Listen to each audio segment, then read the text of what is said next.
बहन की शादी को 6 साल हो गए हैं। मैं कभी उसके घर नहीं गया। ईद शब रात कभी भी अब्बू या अम्मी जाते हैं। मेरी बीवी एक दिन मुझे कहने लगी, आपकी बहन जब भी आती है उसके बच्चे घर का हाल बिगाड़ कर रख देते हैं, खर्च डबल हो जाता है। और तुम्हारी माँ हमसे छुप छुपा कर कभी उसको साबुन की पेटी देती है, कभी कपड़े, कभी सर्फ के डब्बे, और कभी कभी तो चावल का थैला भर देती है। अपनी माँ को बोलो ये हमारा घर है, कोई खैरात सेंटर नहीं। मुझे बहुत गुस्सा आया। मैं मुश्किल से खर्च पूरा कर रहा हूँ और माँ सब कुछ बहन को दे देती है। बहन एक दिन घर आई हुई थी। उसके बेटे ने टीवी का रिमोट तोड़ दिया। मैं माँ से गुस्से में कह रहा था, माँ बहन को बोलो यहाँ ईद पे आया करे बस, और ये जो आप साबुन, सर्फ और चावल का थैला भर कर देती है ना, इसको बंद करें सब। माँ चुप रही, लेकिन बहन ने सारी बातें सुन ली थी। मेरी बहन कुछ ना बोली। 4 बज रहे थे। अपने बच्चों को तैयार किया और कहने लगी, भाई मुझे बस स्टॉप तक छोड़ाओ। मैंने झूठे मुंह कहा, रह लेती कुछ दिन, लेकिन वो मुस्कुराई, नहीं भाई, बच्चों की छुट्टियां खत्म होने वाली हैं। फिर जब हम दोनों भाइयों में जमीन का बंटवारा हो रहा था तो मैंने साफ इनकार किया, भाई मैं अपनी जमीन से बहन को हिस्सा नहीं दूंगा। बहन सामने बैठी थी, वो खामोश थी, कुछ ना बोली। माँ ने कहा, बेटी का भी हक बनता है, लेकिन मैंने गाली देकर कहा, कुछ भी हो जाए मैं बहन को हिस्सा नहीं दूंगा।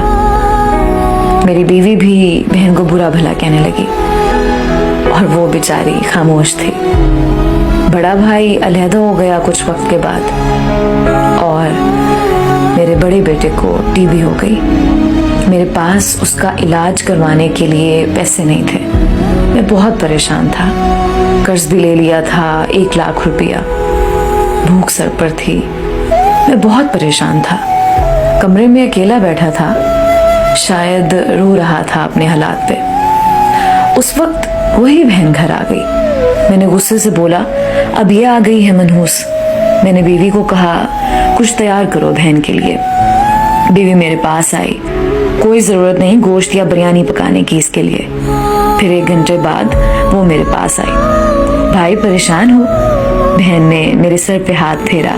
बड़ी बहन हूँ तुम्हारी, गोद में खेलते रहे हो, अब देखो मुझसे भी बड़े लगते हो। फिर मेरे करीब हुई, अपने पर्स से सोने के कंगन निकाले, मेरे हाथ में रखे, आहिस्ता से बोली, पागल तू ऐਵੇਂ ही परेशान होता है। बच्चे स्कूल थे, मैंने सोचा दौड़ते दौड़ते भाई से मिलाऊं। ये कंगन बेचकर अपना खर्च कर, बेटे का इलाज करवा, शक्ल तो देख, जरा क्या हालत बना रखी है तूने अपनी। मैं खामोश था, बहन की तरफ देखे जा रहा था। वो आहिस्ता से बोली, किसी को ना बताना कंगन के बारे में, तुमको मेरी कसम है। मेरे माथे पे बूसा किया और 1000 रुपया मुझे दे दिया, जो 150 के नोट थे। शायद वो उसकी जमा पूंजी थी। मेरी जेब में डालकर बोली, बच्चों को गोश्त ला देना, परेशान ना हुआ कर। जल्दी से अपना हाथ मेरे सर पे रखा और कहा कि देख कैसे तेरे बाल सफेद हो गए। वो जल्दी से जाने लगी। उसके पैरों की तरफ मैंने देखा तो टूटी हुई जूती पहनी थी, पुराना सा दुपट्टा ओढ़ा हुआ था, और जब भी आती थी वही दुपट्टा ओढ़कर आती। बहन की इस मोहब्बत में मर गया था मैं। हम भाई कितने मतलब परस्त होते हैं, बहनों को पल भर में बेगाना कर देते हैं, और बहनें भाइयों का जरा सा दुख बर्दाश्त नहीं कर सकती।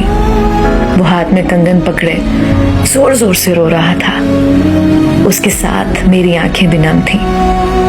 अपने घर में खुदा जाने कितने दुख सह रही होती हैं। कुछ लम्हे बहनों के पास बैठकर हाल चाल पूछ लिया करें, शायद उनके चेहरे पे कुछ लम्हों के लिए एक सुकून सा आ जाए। बहनें माँ का रूप होती हैं।